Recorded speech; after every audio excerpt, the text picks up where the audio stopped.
Dear students, कैसे हो आप सभी लोग। आप सभी को राधे राधे, जय Shri Krishna, good evening, whatever you feel connected with. एक बार आपको मैं बताना चाहूँगा, ये हमारी बोर्ड जो एग्ज़ाम परीक्षा हैं उसकी सीरीज हमने शुरू की है, जिसमें हम जो आपके बोर्ड एग्ज़ाम होते हैं उन उन प्रश्नों को सॉल्व करने वाले हैं। तो आज जो हमने सेक्शन लिया है वो है आपका ग्रामर इंग्लिश का, क्लास ट्वेल्थ का। एमपी बोर्ड जो क्लास ट्वेल्थ है आपकी, एमपी बोर्ड परीक्षा जो होती है वार्षिक परीक्षा 2023 का ये पेपर लिया है हमने। इसमें से ग्रामर के क्वेश्चंस को हल करने वाले हैं। जो स्टूडेंट हमारे इस चैनल पर नए हैं वो सबसे पहले हमारे इस चैनल को सब्सक्राइब करें और कमेंट बॉक्स में अपना नाम जरूर लिखें कि आप किस शहर से इस वीडियो को देख रहे हो। तो चलो शुरू करते हैं हम अपना काम। ये आपका पेपर है बच्चों, है ना। 2023 जो मुख्य परीक्षा हुई थी आपके हायर सेकेंडरी, मतलब ट्वेल्थ क्लास का जो पेपर हुआ था 2023 में, उसका है ये आपका, ये डिटेल है बच्चों। आपको सारे क्वेश्चन हल करने होते हैं। Attempt all the questions, read the instructions carefully. कितने मार्क्स का कोई क्वेश्चन है उसके आगे लिखा हुआ है। तो इसमें से हम बच्चों सेक्शन सी कर रहे हैं आपका, जिसमें कि ग्रामर रहती है। ये सेक्शन सी है। इनमें से आपको कोई भी 5 प्रश्न हल करने होते हैं, राइट। तो चलिए, हर प्रश्न का 1 अंक रहेगा। कोई भी 5 करने होते हैं, हम 7 के 7 हल करेंगे। तो आपकी जो मर्जी हो उसको आप कर सकते हो। पहला प्रश्न पढ़िए जरा। Fill in the blanks. Fill in the blanks का मतलब होता है खालिस्तान भरिए। Choosing the correct options. ये 4 ऑप्शन आपको दिए गए हैं, इनमें से सही ऑप्शन आपको सिलेक्ट करना है। तो वाक्य का अर्थ निकालेंगे। ये बच्चों प्रीपोजिशन का क्वेश्चन है। The temple is the middle of the river. नदी है कोई, नदी के बीच में मंदिर है, ये बात हो रही है। नदी के बीच में, बीच में किसी चीज़ के अंदर कोई वस्तु होती है तो उसके लिए हम प्रयोग करते हैं इनका। तो इसका आंसर हो जाएगा बच्चों इन। बेटा ऑन का यूज यहाँ पर हो नहीं सकता है। ऑन का यूज इसलिए नहीं हो सकता है कि ऑन का प्रयोग हम वस्तु के ऊपर, जैसे मान लो ये टेबल है, टेबल के ऊपर ये बॉल रखी है, इस कंडीशन में ऑन का यूज करते हैं। एट, एट का भी प्रयोग बेटा यहाँ पर नहीं हो सकता, क्योंकि एट का प्रयोग करते हैं हम जैसे मान लो किनारे पे कोई वस्तु होती, at the bank of the river, जैसे किनारे पर पेड़ होते हैं, तो उस कंडीशन में एट लगाते हैं। इनटू, इनटू का प्रयोग भी यहाँ पर नहीं होगा बच्चों। इनटू का प्रयोग हम उस कंडीशन में करते हैं जब कोई वस्तु किसी चीज़ के अंदर गतिमान अवस्था से गिरेगी। जैसे मैं कूद के जाऊं नदी में छलांग लगा दूं, है ना, तो उस कंडीशन में इनटू का प्रयोग होता है। तो सारे के सारे तीन ऑप्शन हमने देख लिए, ये गलत है। केवल आपका ऑप्शन बी, बी सही है। The temple is in. ठीक है बच्चों, तो ये हमारा कंप्लीट सॉल्यूशन रहेगा बच्चों। इसके बाद आप जो भी पेपर हल करोगे उसका भी कंसेप्ट बन जाएगा आपका। अगला क्वेश्चन देखिए। लेट्स गो टू, चलो चलें। कहाँ चलें? मार्केट। वेयर, इसको बेटा ध्यान से देखो जरा। वेयर, वेयर का मतलब है जहाँ। ये एक रिलेटिव प्रोनाउन है बच्चों। क्या है ये? Relative pronoun. अगर इस तरीके से वाक्य बड़ा हो, सीधी ट्रिक है आपकी, वाक्य बड़ा हो मतलब उस अतिरिक्त जानकारी वाक्य में दी गई हो, तो हम द का प्रयोग करते हैं, आर्टिकल द। अतिरिक्त जानकारी कैसे?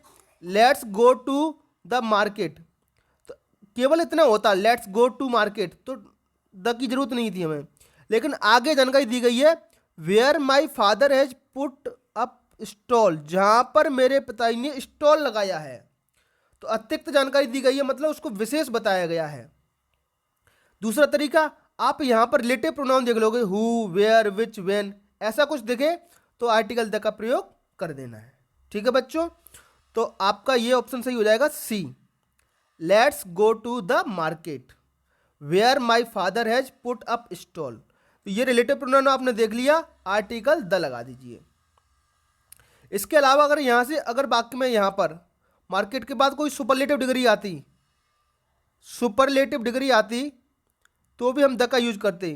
जैसे बिगेस्ट, ईएसटी वाला कोई शब्द रहता, तो भी हम सुपरलेटिव डिग्री के साथ द का यूज करते हैं। Question number 3, the boy, the bird almost every day. बेटा इस शब्द पर नोट फोकस कीजिए जरा। Every day, every year, every month, है ना, ऐसे शब्द आए, या डेली शब्द आए, डेली रोजाना, या ऑलवेज। जिस वाक्य में आपको ऐसे शब्द देखने को मिले तो वो टेंस होता है बच्चों प्रेजेंट इंडेफिनिट। कौन सा टेंस होता है बच्चों? Present indefinite. और प्रेजेंट इंडेफिनिट में मुख्य क्रिया की पांचवी व्यवस्था आती है। पांचवी व्यवस्था मतलब एस या ई एस वाली वर्ब आएगी।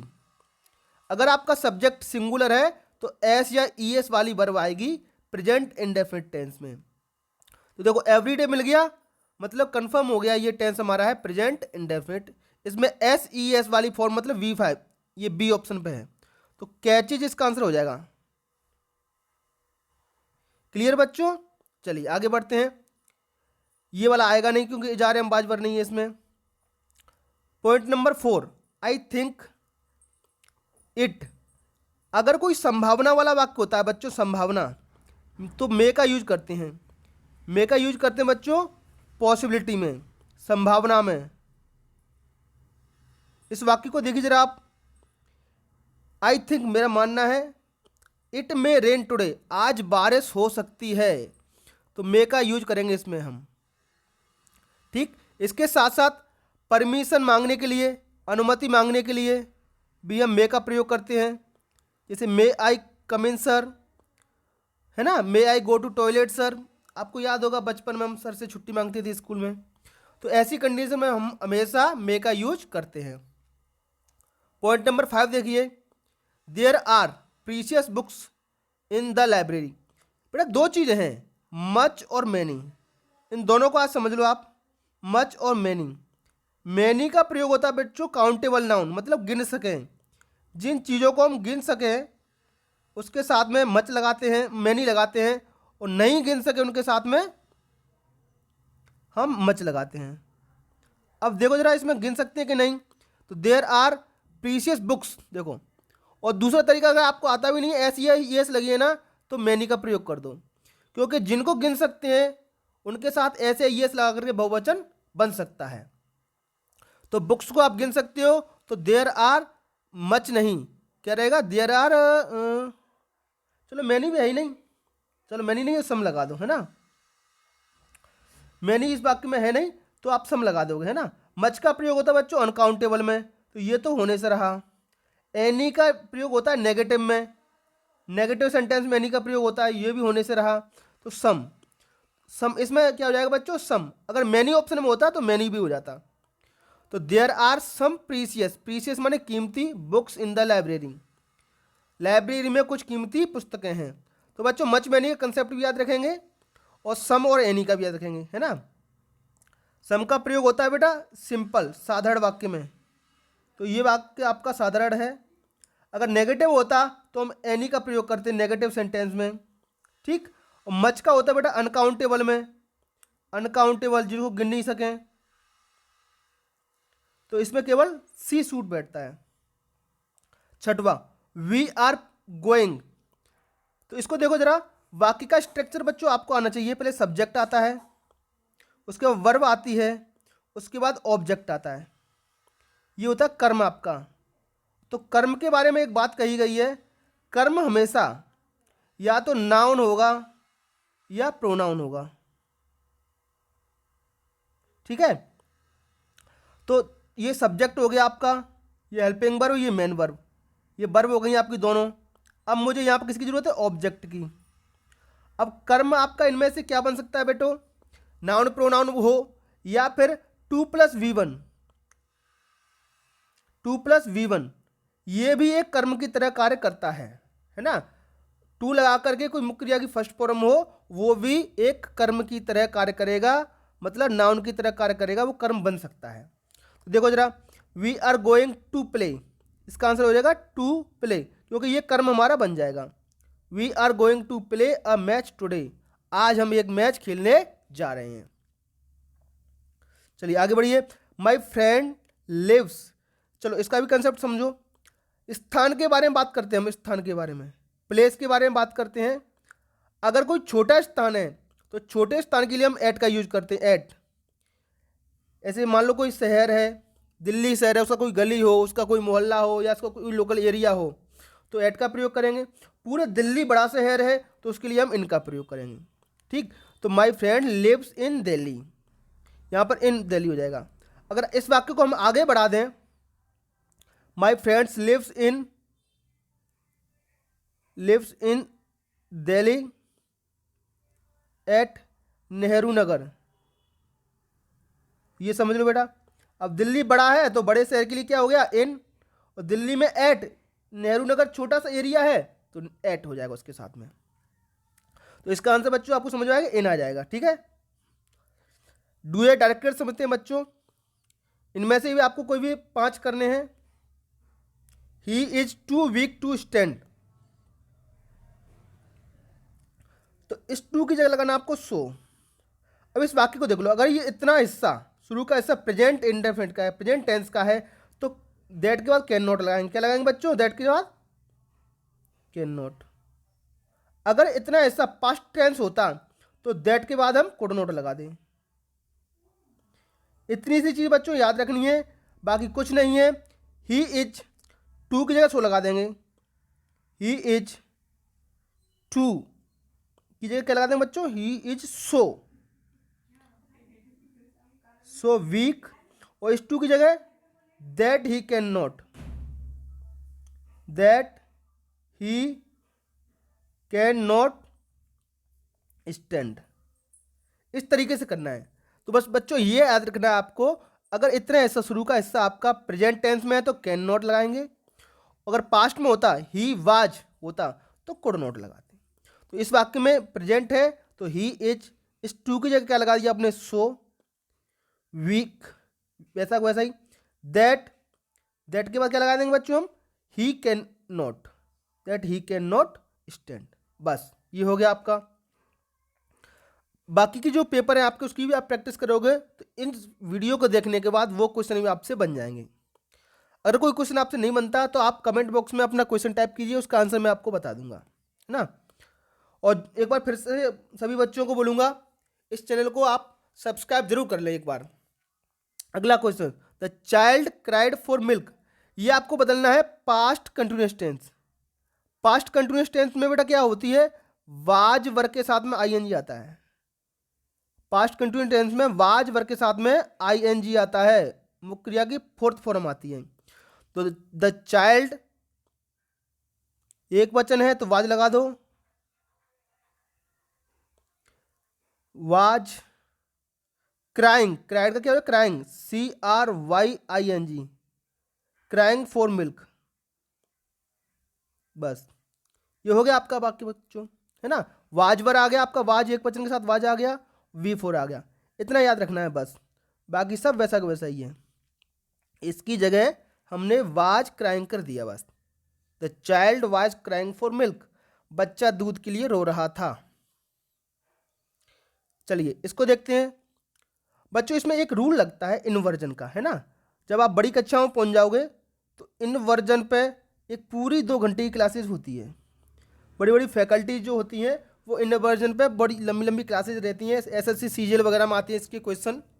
लेकिन हमको क्या अपना काम निकालना है। तो इन्वर्जन का मतलब ये है, स्ट्रक्चर आपका प्रश्नवाचक की तरह हो, मतलब पहले सहायक क्रिया आएगी डिड या हैड, और उसके बाद में आपका सब्जेक्ट आएगा ही, है ना, कुछ भी सब्जेक्ट आ जाए वो। बस यही इन्वर्जन है। शॉर्ट फॉर्म में आप समझ लो, वाक्य साधारण रहेगा लेकिन उसका स्ट्रक्चर रहेगा प्रश्नवाचक की तरह। तो देखो इसको कैसे करेंगे। सबसे पहले लगाएंगे नो सूनर। नेगेटिव वर्ड से कोई वाक्य स्टार्ट होता है तो वहां पर इन्वर्जन का रूल लगता है। तो सबसे पहले लगाएंगे no sooner,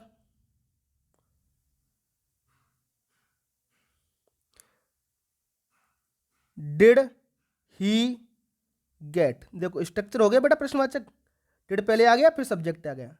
did he get his salary, right.